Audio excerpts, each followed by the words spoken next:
We're all about education here at the Hellrazer Report, in case you didn't know, so I thought it might be a good idea, what with all the great reset talk and mass currency creation out of thin air these days. I mean, everybody's waiting for their next round of stimulus checks, right? Well, I thought it might be a good idea to offer up a simple way to help teach some basic truths on the difference between real money and fiat currency. One of the things that I wish I knew much earlier in life is the difference between real money and the stuff that liars and thieves create out of thin air, call real money, and then use to effectively own and control everyone and everything beneath them.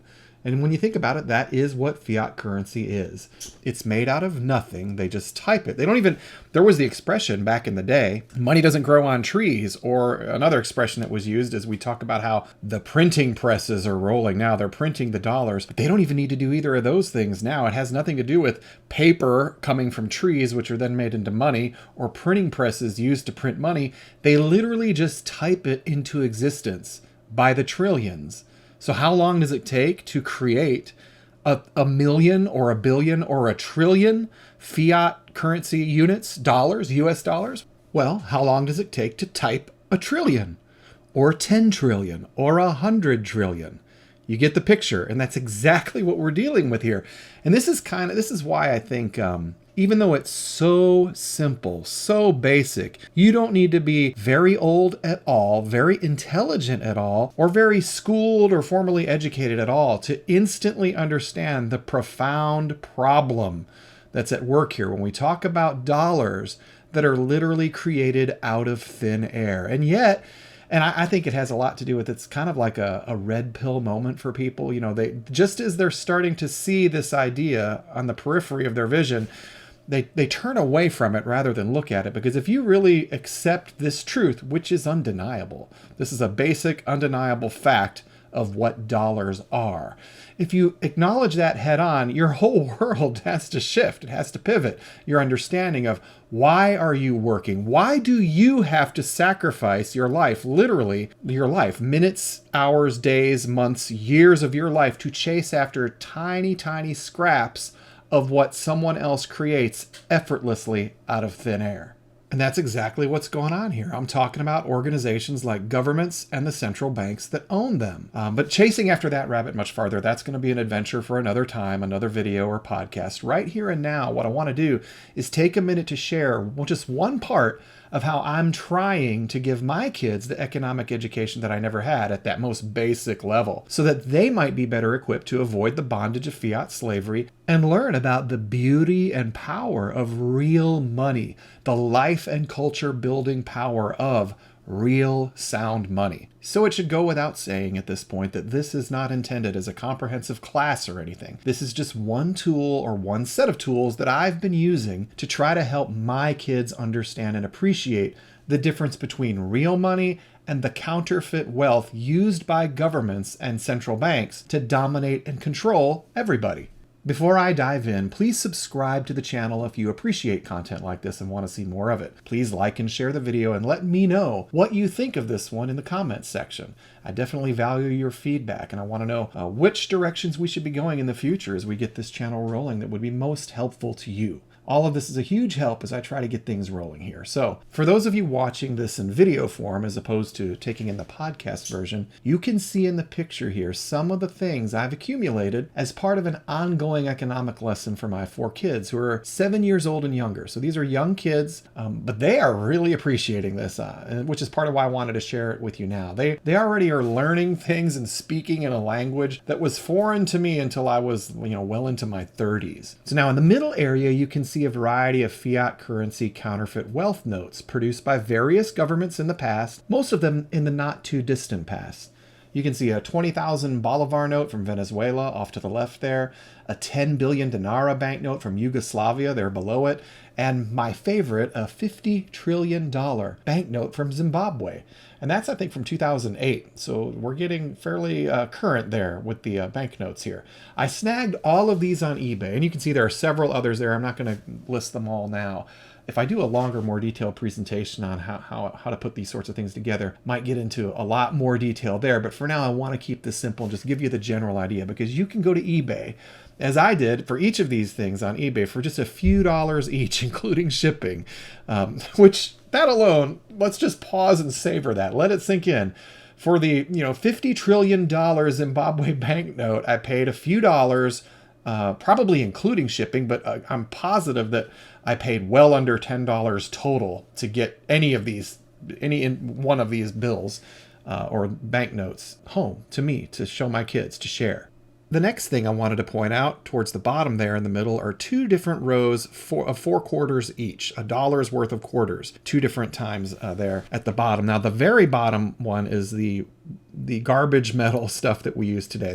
Those are just contemporary, recently made by the U.S. government coins that we're all used to now, of course, in our culture. This is the norm. And the row above there, the $1 worth of quarters above there, above the bottom row, the second from the bottom, those are 90% silver coins. These are Washington quarters from between the years 1932 and 1964, made when the United States was including 90% silver in the mix there for those coins, which means that those coins now, those quarters, are worth $4 to $5 each at the time of this recording here on January 15th. So there's something powerful just right there when you see that a quarter from back in those days is literally now worth $4 or $5. That tells you something powerful about what's going on here with the metal and with debasing of the coins, debasing of the economy, and inflation, the destruction of purchasing power, purposeful destruction, not accidental. One of the basic lessons that that I'm trying to teach, and that I try to remind myself of,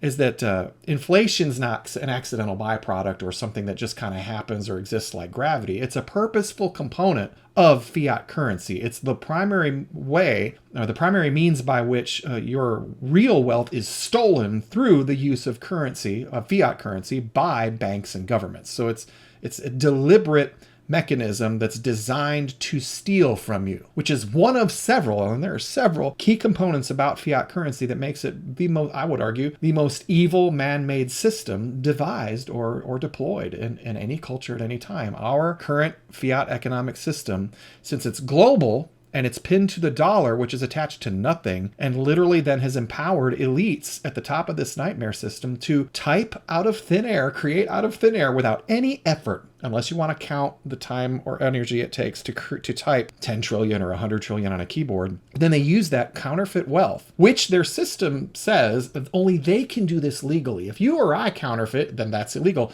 But they can create wealth out of nothing, use it to buy real things, to support real systems like the welfare state or the warfare state, systems that could not exist any other way, and disallow us from doing, well, again, I promise not to chase that rabbit too far. So I'm going to stop right there. We'll save that for a future video.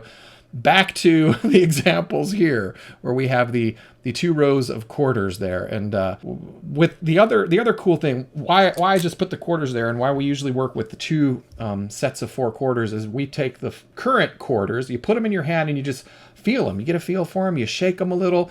You not only get to feel the difference in weight and the texture and all of it. I don't know about texture. That's probably not the best way to put it, but you feel the difference. You feel a distinct difference between the 2, and then the sound of cheap metal in one hand, and then when you put those real coins in the other, and you shake them both and you listen, it's like it is the difference between garbage and wealth, trash, counterfeit, junk, and real money. You can feel it, you can hear it, and these are great ways of illustrating to children and adults too the profound difference between fake, counterfeit, debased currency and real money. Now you can also see on the edges there to the left and the right, we've got little chests that I'll take.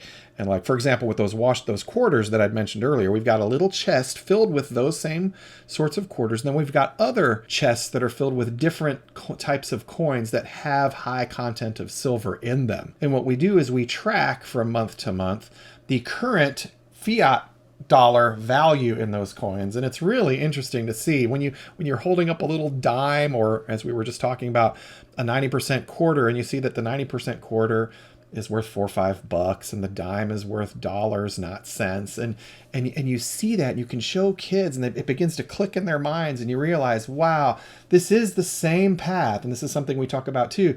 When you go back through history and you see that empires rise and fall along the lines of the debasement, well, the fall part anyway, comes along with the debasement of their currency, and they do the same old tricks. They water down or weaken, debase the base metals, the monetary metals. They become less and less a part of what's going in to make their coins. And so the United States is not unique at all. We're doing the same old thing that these same sorts of evil people do again and again and again throughout history. And when we realize that, when we see it clearly, not just that this is something that's happened again and again in history, but that it's being done to us now, and it's been being done to us. It's been done to us for a very long time. And again, it's not accidental, it's systematic, and it's purposeful. And it is literally designed to produce slavery.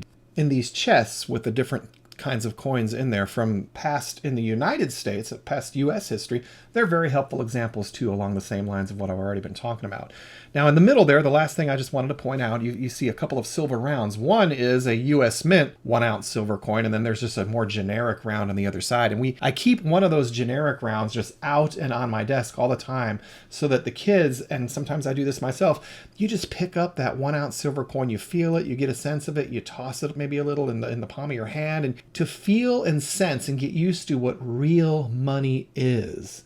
And when you understand that the difference between real and counterfeit wealth, and you also understand that we're living under a system for the time being, I mean, it's cracking up and falling apart, as they always do. They have to, because of some of the problems we've alluded to, and I hope to elaborate more on in a future video. But that sense, there's nothing like that tactile, real, the sound, weight, look, and feel of real money to get used to that. Because, and I think it was Dr. Walter Martin who had said, oh no, he had relayed the story of how he'd asked the question of a Secret Service agent. And one of the jobs of the Secret Service is to investigate and deal with counterfeiting, money counterfeiters, which, I don't even want to get into that right now, how funny that is on so many levels, because all fiat currency is counterfeit wealth. So the irony and the evil of a government that says, you can't do that, we do that. It's their claim to have a monopolistic right, or a right to monopolize the power to counterfeit wealth.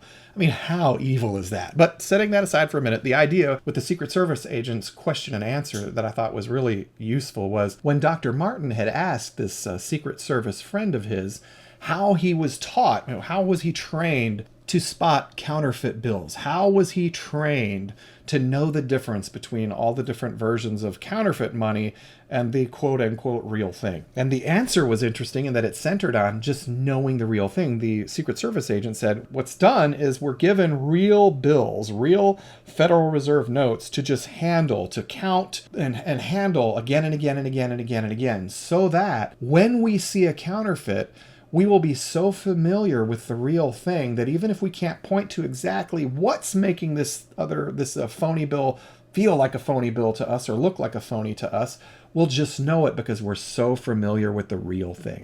And now I'm appreciating, I always thought that was a neat story, but now I'm appreciating it in a whole different way. Because what we need to understand is that real money is not something that can be effortlessly typed into existence out of thin air. Real money is, among other things, silver and gold. And we're about to find that out once again. I mean, history repeats itself in a lot of ways, or echoes, however you want to put it. But the reality of our current system circling the drain as it is directly linked to all the same motivations and the same fundamental reasons that have been at play with all of the other cultures, countries, empires that have risen and then fallen because they have debased their currency and tried to prop up impossible empires through the use of counterfeit wealth. And as we're moving into the Great Reset, which is going to be I'm looking forward to future videos on that too. There's so much there to explore. But as we're going through these amazing, traumatic, challenging economic times now, we have a great opportunity to learn and then use what we've learned. Don't feel bad, at least don't feel too very bad, and don't dwell on it very long. If you've missed all these things in the past, I did most of my life, Be thankful and be excited for the incredible opportunity we have now to learn and act on what we learn and build a better world for not just us, but our children, our grandchildren, and future generations. This is a great opportunity. And we've been equipped with information and access to information that really would just make someone's head spin from just 50, 60, 70 years ago, to say nothing of folks who were alive in America when the whole Federal Reserve System began over 100 years ago. So we're in a great spot. Good things are coming for those who are learning and growing and paying attention to the incredible information that's right at our fingertips. So don't look away. Don't reach for or lunge for the blue pill. It can be very tempting to a lot of people. We have to deal with reality as it actually exists. And when we do that bravely and consistently, good things will happen. I hope that this is helpful. I hope it inspires you to want to help teach your kids. I would love for you to post your thoughts and feedback in the notes section here or in the comments so that I can learn from what you're doing, or in any suggestions you might have on how I can improve things as I try to teach my children, and we all try to build something better for future generations. Now, if this is helpful to you and this sort of thing inspires you, please do subscribe to the channel, like and share the video. And if you have any thoughts on future subjects we should dive into, please let me know. You can write to me at scott@hellrazerreport.com.